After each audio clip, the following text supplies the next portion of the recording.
Bonjour, bienvenue sur les Éco-Business où nous retrouvons Xavier Fontanet. Merci Ancien président des Cédors. Merci beaucoup. Pour un nouveau carnet de stratégie, c'est ce rendez-vous régulier que vous nous avez proposé. Nous allons parler aujourd'hui d'un levier auquel vous êtes particulièrement attaché, un levier de croissance et de performance pour les entreprises. Pas forcément celui auquel on pense le plus, mais c'est l'actionnariat salarié. Quel est son intérêt stratégique selon vous ?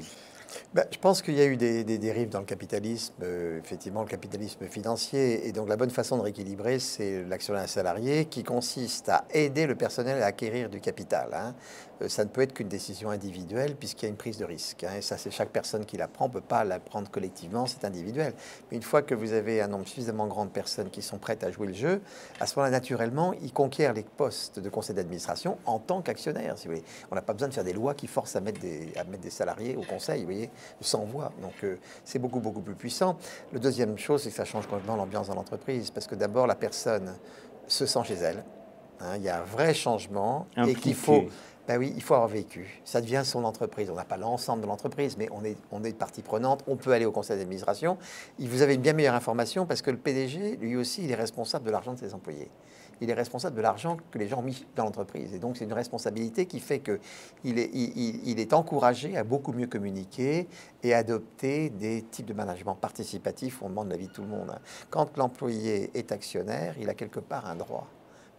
Et un devoir d'ailleurs, mais il a un droit à plus d'informations et pour le motiver, il faut bien lui expliquer les stratégies. Donc ça, c'est le changement fondamental. Ça renforce la cohésion. Ça renforce la cohésion et puis ça, alors après, vous donnez des projets, puis si on dit on veut être leader mondial, donc tout le monde sait qu'il va construire une cathédrale, parce qu'on n'est plus au boulot. Bien sûr, on travaille, mais en plus, on sait que ça s'inscrit dans une très longue période.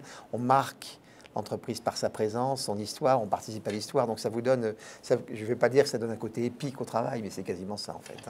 Et puis ça vous donne la durée, vous voyez, ça donne la durée, ça... Donc pour moi c'est une transformation essentielle. Et puis la Chine va connaître ça en privatisant les affaires publiques actuellement. Il va y avoir beaucoup d'actionnariat salariés du côté chinois. Oui, c'est aussi ce que vous avez appris, votre expérience effectivement de développeur d'entreprise. Oui, mais c'est qu'on a donné du capital, on a aidé nos employés qui ont démarré l'usine de Chine il y a 15 ans, on les a aidés à acheter des actions. Et ils sont toujours là. Et ils sont toujours là. Ce qui est rarissime, puisqu'ils sont pratiquement toujours là. Ils ont, comme l'action a été multipliée par 50, ça n'a pas été triste pour eux. Et puis, d'ailleurs, les Chinois ont été très intéressés par l'expérience essilorienne d'actionnaires salariés. Et donc, on est conseillé de pas mal de sociétés en Chine pour faire ça. Donc, je pense que c'est vraiment la voie vers laquelle aller.